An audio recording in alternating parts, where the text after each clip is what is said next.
Well, welcome to our first hybrid Diaspora Rhythms meeting, membership meeting. I'm so glad that we've got people here via Zoom, as well as a number of people in the room. So I'll just tell you who's in the room with me. Patrick McCoy, D.E. Simmons, Lisa McDonald, Paul Branton, Gail Spann, and Ciola, a guest of ours, is here. And I'm just so excited to,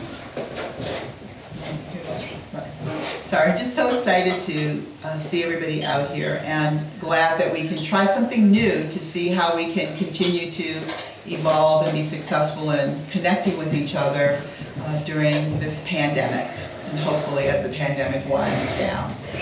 So what we're going to do today is have our meeting, with our administrative information, and then conclude it with a virtual tour that we've recorded, actually, of new additions to my collection. So these are all things that I didn't have when my collection was taped last year. So I'm so glad that you're here, and with that, I'm going to turn it over to Patrick to make some remarks.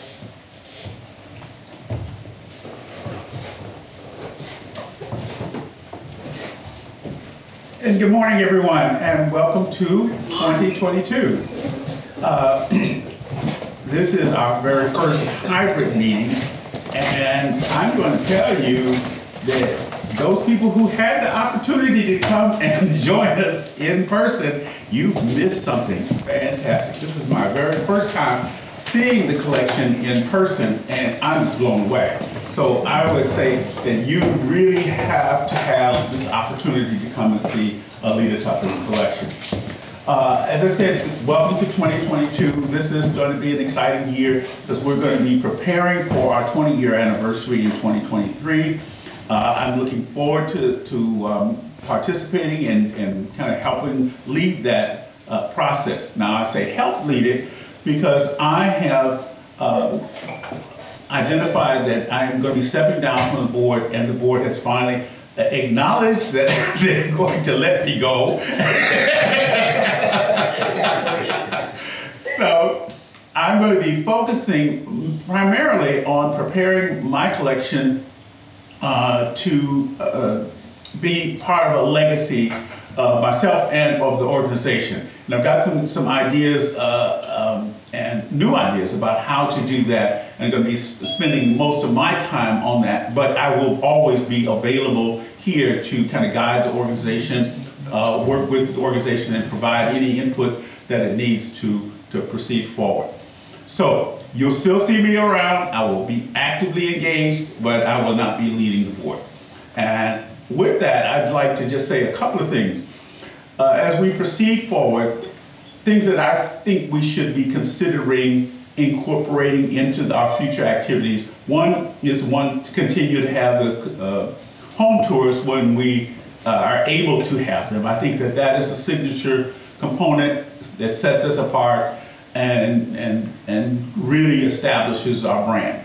Another thing is I would like for the organization to consider revisiting the concept of honoring artists out of our collections. I think that is an important also aspect of being a part of Diaspora Rhythms. And I would want us to continue the concept of publishing things, and I say publishing with through digital media, but also in print media also. And to look forward to establishing strategic partnerships with other organizations that are kind of tending to work in the same area that we are of promoting art of the African diaspora and promoting art collecting.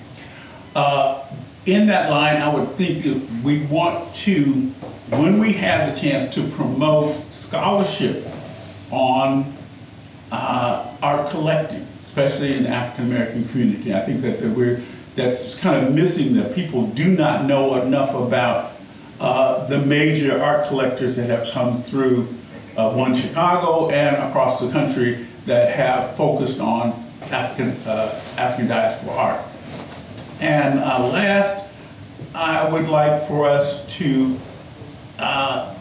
consider increasing the board with a lot of younger activist type people in this field.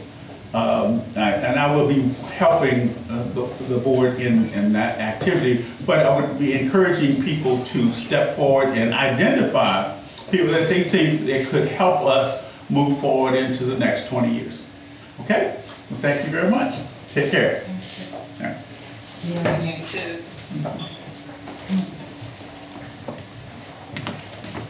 Good morning. Good morning.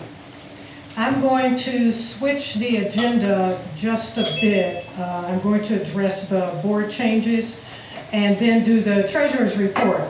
As Patrick mentioned, we are looking to expand the board and definitely focusing on younger people to bring onto the board. Also, we have strategic skills that we need to bring onto the board. So we're asking members to put forward suggestions, recommendations as we move forward. Additionally, I'd like to address some of the changes. As Patrick mentioned, he's resigned from as chair of the board. However, he's still going to be around and we'll still be checking in with him. We're not going to let him get far.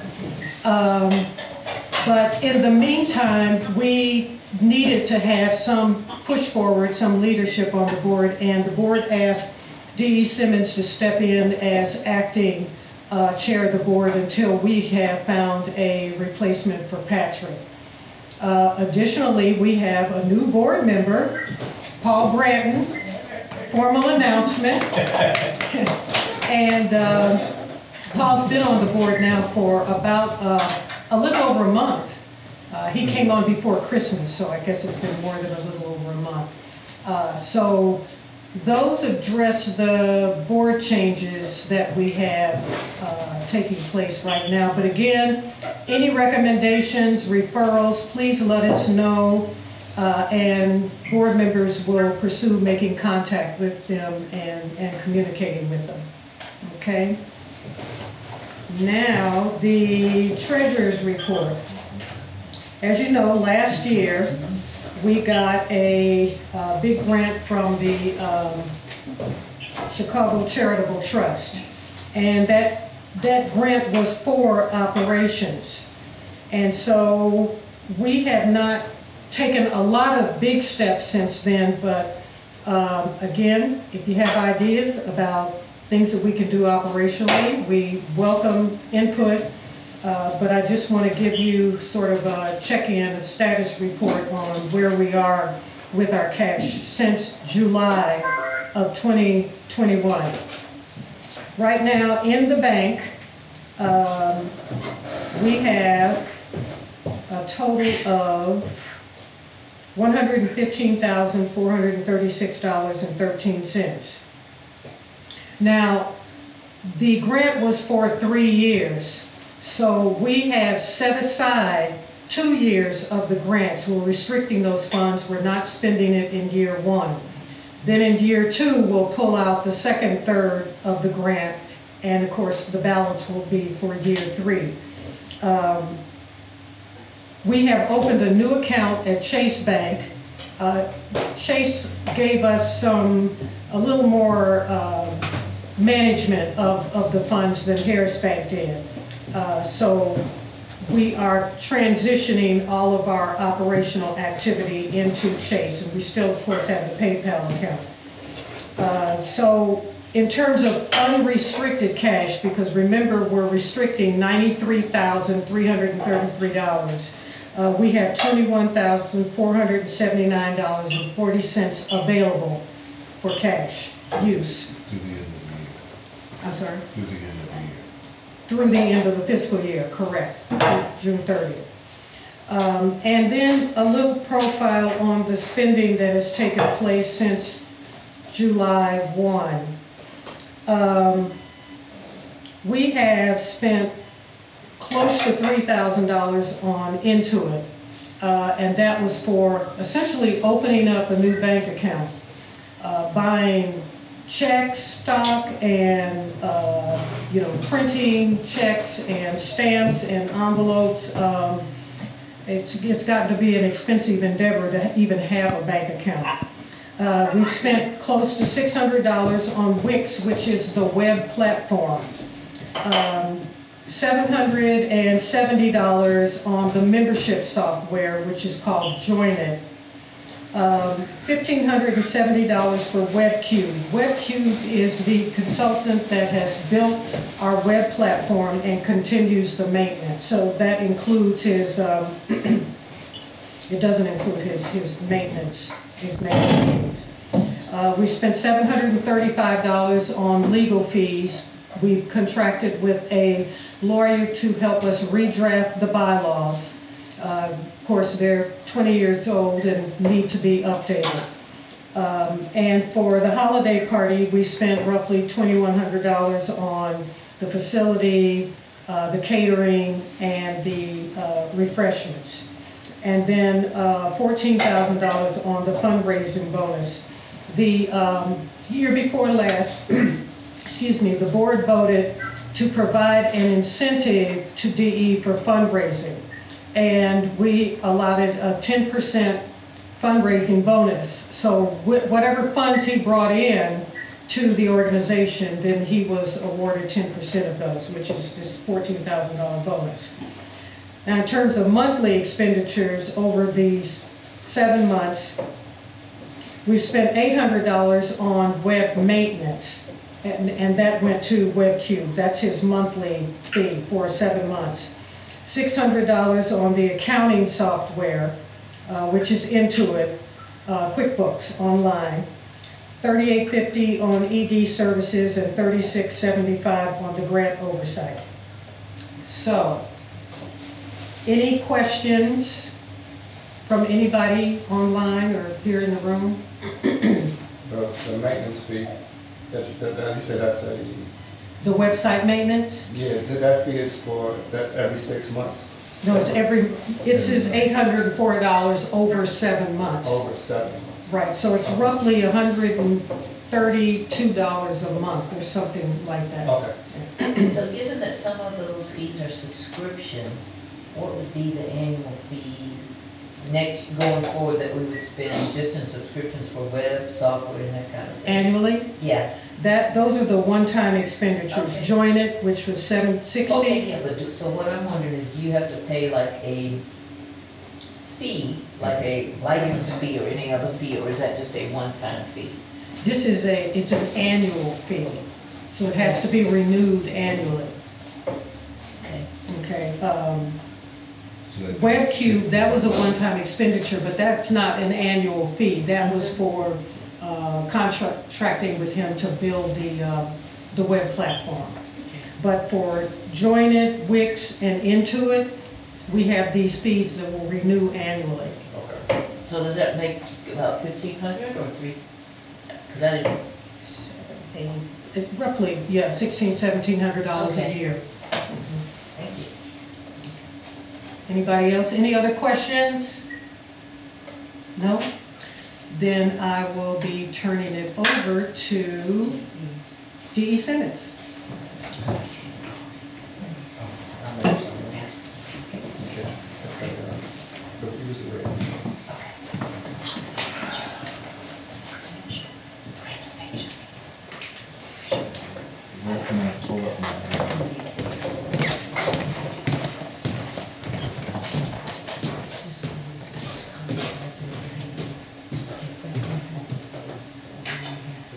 Good morning, everyone.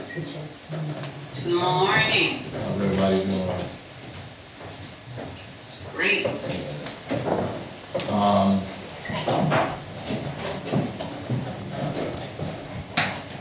First of all, I'd like to thank the board for believing in me to help lead in the interim. We had an excellent off-site meeting in January, and I have to tell you, there's such good energy on the board, and we really have been moving to really embrace, you know, being different and being creative in how we purport and satisfy our mission objectives. And so what I'm going to share with you here will encompass where we've been and where we're going in terms of activities, and then I can share with you some things about the upcoming exhibition, all right?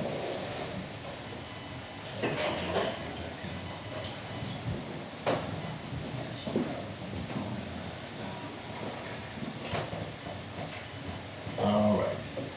So back in July, we had our board meeting, our membership meeting in August. In September, we had an Arts Month that got canceled.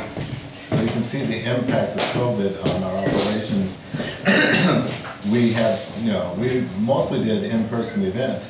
And as you know, the pandemic didn't allow that, but we made the adjustment to the Zoom platform. And I think it has served us pretty well with some of the activities that we've been involved with.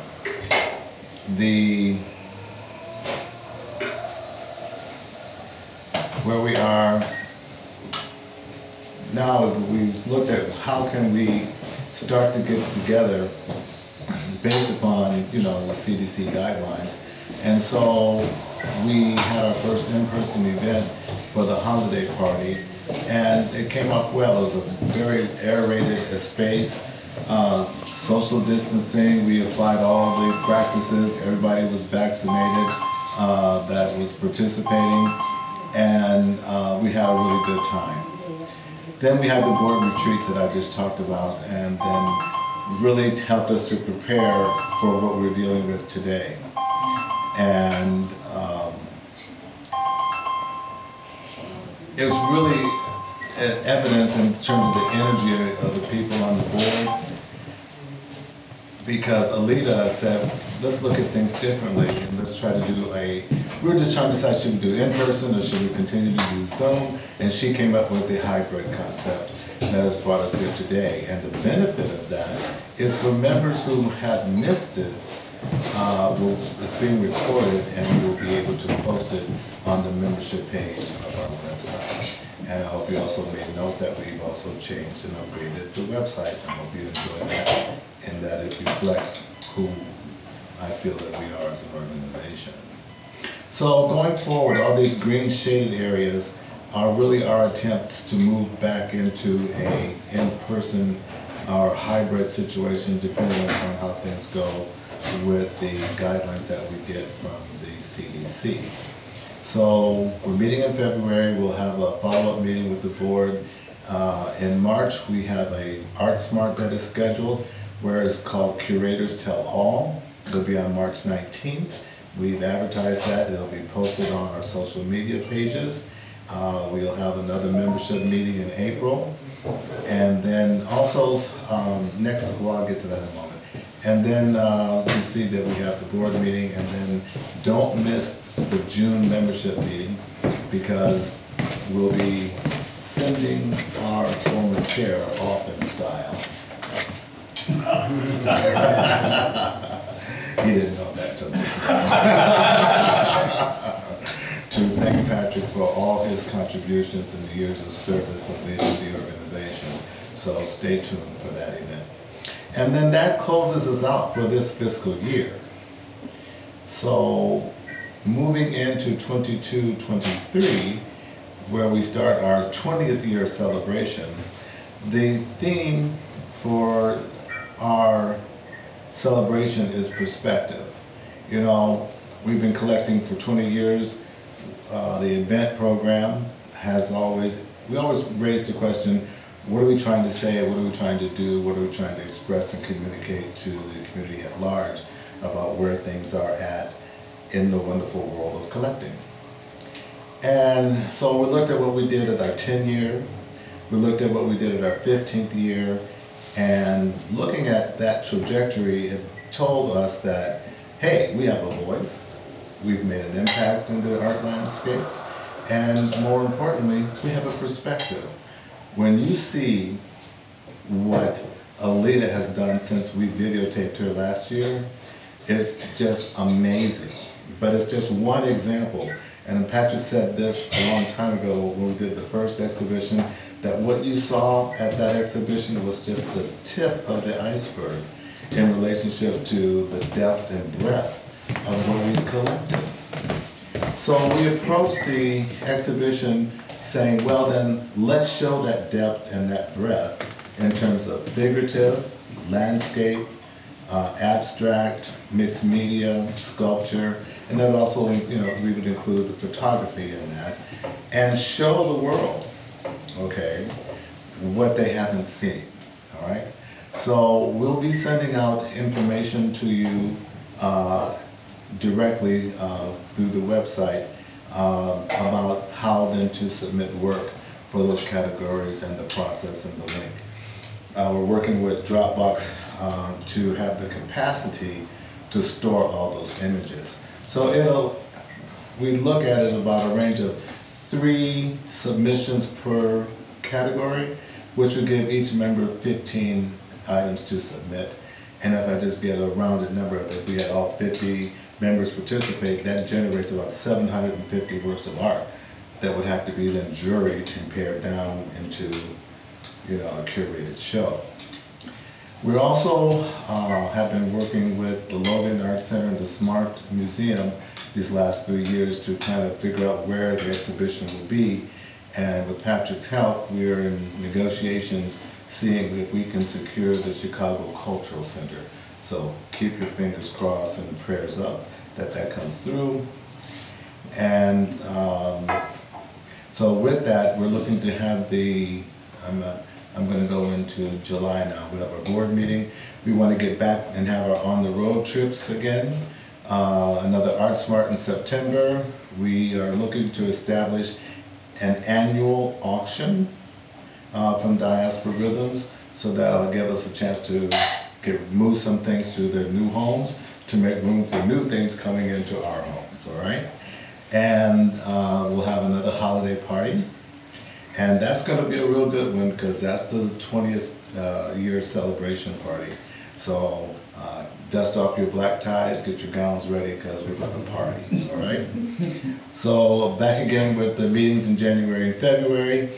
And starting in February, if you have ideas, please send them to us. We're looking to establish an event for Black History Month.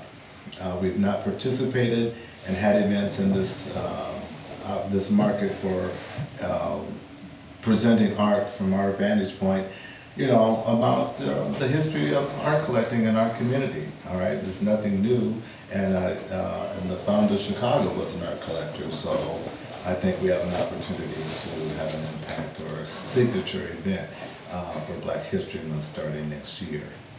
And then we have another Art Smart board meetings and another On the Road in April. And then come June, we're looking at June for the summer or July through September are the actual dates in which we would actually have the exhibition. So we're looking at either 60 to 90 days for the exhibit to be up, okay?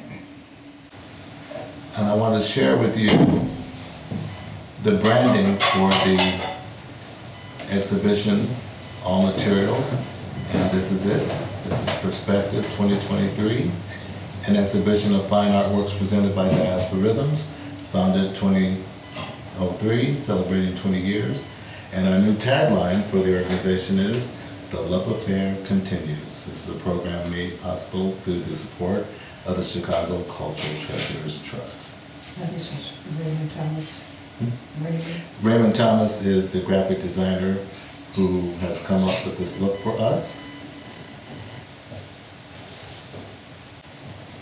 Make it a little smaller here, maybe they can see the whole thing.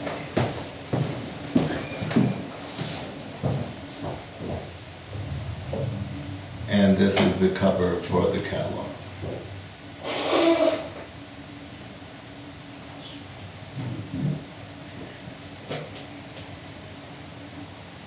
Looks great. Looks wonderful. Okay? You did some great work. So we're truly excited about this, and I hope you will be too.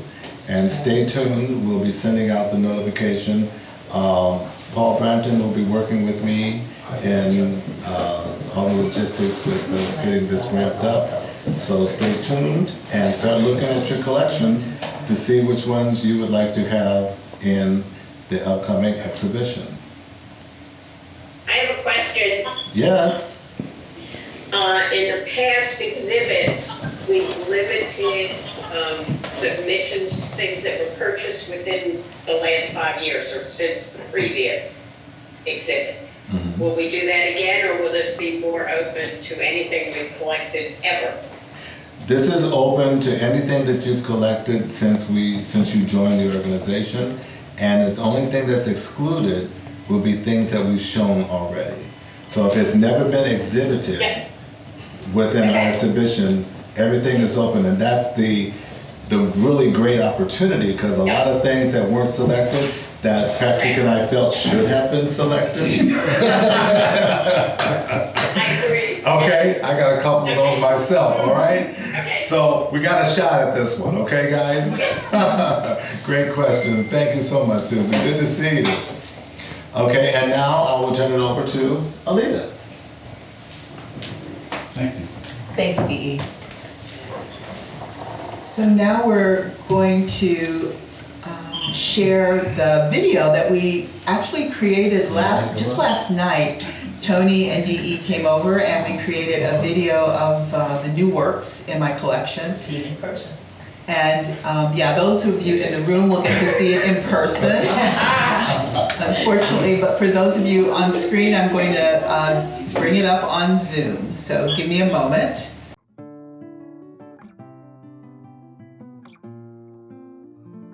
These two amazing pieces are by Bolaji, a Nigerian artist who had a show at Faye African Gallery of Art.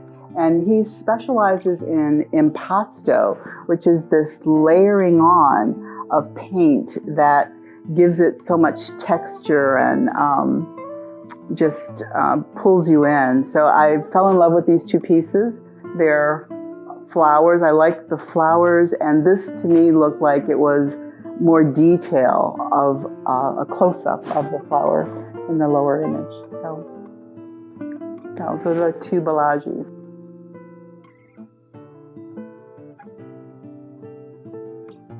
This is one of Candace Hunter's brown-limbed girls. They are a phenomenon. She has had a show in Oakland, California, a show in New Orleans, Louisiana, and this work emerged from the pandemic. It's all about the delight of young Black women and how there's joy and laughter and love even in difficult situations. So I can't remember the name of this one because she actually changes the names. But I think it's Tweedledee Dee Dee. So this is one of two brown-limbed girls that you'll be seeing today. This is my second brown-limbed girl, and what I loved about her and what made me choose this one is her hair. When you get a close-up of this, you can see that it's made out of lots of sparkly, I don't know what they are, but it's not flat. She has wonderful textured hair, just like we have wonderful textured hair.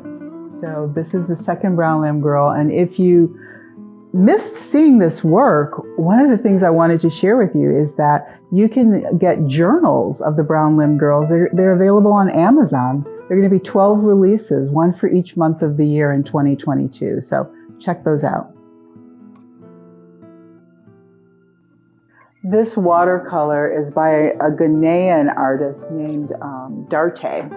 And I fell in love with his watercolors. He is a master of watercolor. And again, he had a show at the Faye African Art Gallery. He's passed away, he's no longer with us.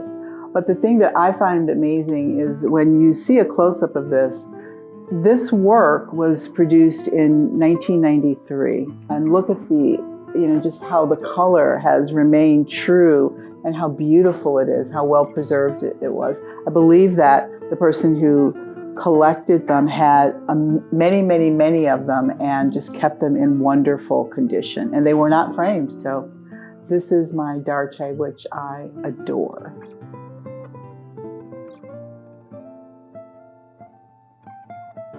This Bernard Goss watercolor I found at a estate sale in Hyde Park over the summer.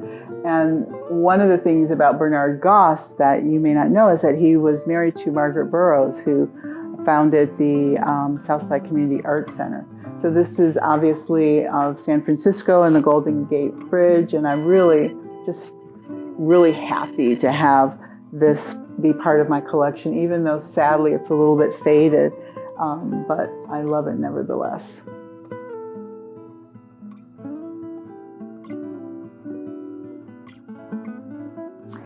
These are 2 of 5 pieces that I found, I think over the summer, by an artist named Easton Davey. He was based in Nevis at the time, and I discovered him through Patrick McCoy. Patrick liked his work on Facebook, and so I started looking at his work and fell in love with it. And what really drew me into Easton Davey's work is that he draws on antique dictionary pages.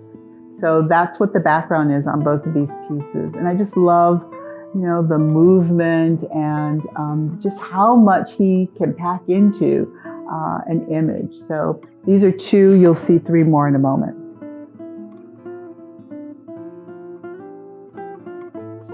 So these are 2 more of the Easton Davey pieces on the antique dictionary pages. And one of the things that I noticed about him is that he does use found materials. So, the old book pages that he cuts up. This is a part of a cardboard box in this image on the bottom. I believe that all the whites in these images are white out. And I just really admire his technique. If you look at him on Facebook, the 2 things I want to point out. One is that his work is very affordable. The other is that a lot of his work is inspired by musicians and songs. So there'll be a piece that is inspired by a song. And there was one that I missed, inspired by the Temptations, Papa Was a Rolling Stone. And unfortunately, someone got it before I did. So Easton Davey, one more of his to see. So this is the last of the Easton Davey pieces, and this is done on cardboard boxes that had been discarded.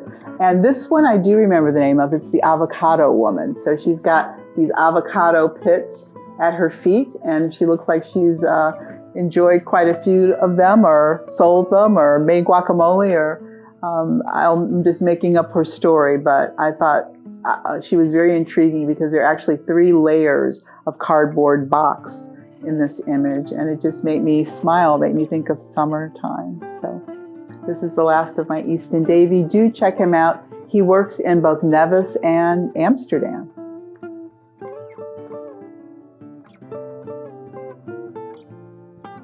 This piece is a Chicago artist, a young woman named Abina Motabelli. And she, what drew me to this was the color purple. I love purple, and this abstraction really sort of moved me. I also have been seeing a lot of her work around the city. I don't know if you've seen these hearts on street corners, and some of those hearts are Abinas. And I also saw her work in a Black-owned coffee shop in the Roosevelt collection, where the Container Store is. She has her work hanging in there. So she's becoming quite prolific and is being seen everywhere around the city. So this is Abina. And she also does a lot of nature. I have some tree images of hers that are not up yet for another show.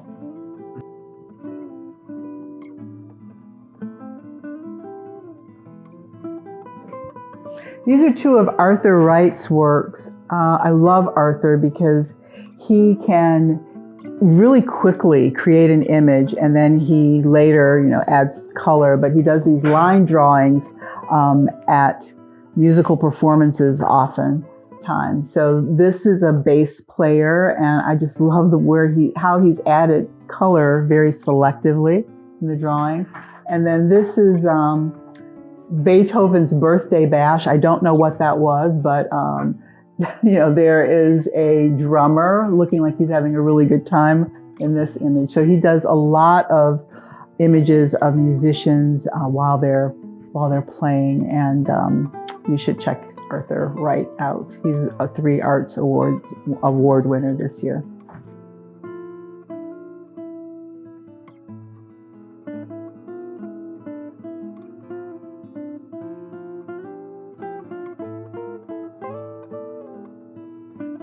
These are 2 more of Arthur Wright's works, and as I said, he loves to do musicians and people involved in music. So these line drawings were done at a concert of the Chicago Sinfonietta, and this is the conductor, May Ann Chen. And if I recall correctly, I was at this performance, and it was when the Chicago Symphony Center musicians were on strike, and so they had to have the performance at Mandel Hall in Hyde Park, and it was a wonderful performance. And May Ann Chen is just a energetic conductor, and he caught that energy in these pieces. This we're going to end with. This is a piece from Dale Washington, who many of you knew, an amazing artist who lived in Chicago and passed away a few years ago, I believe in Portland, Oregon. And this was in my drawer of things to be framed. I know we all have pieces like that, and I found it and said, oh, I've got to put this up. And I don't know, I mean, it's very abstract, but I see when I look at this, a boat, a canoe with people in it, in water. And it just makes me smile because Dale was such a generous, happy-go-lucky man and made everyone feel comfortable in his presence. He was a wonderful chef and cook and loved to have hospitality, and I miss him. So I wanted to share this piece, and I'm so glad that it's no longer in the flat file and it's up on the wall.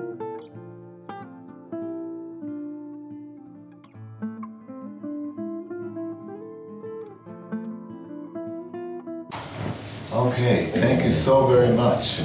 That was wonderful. I hope you guys enjoyed that. And I hope you'll think about reaching out to Alita to see if you'd like to schedule or be the host for our next hybrid membership meeting.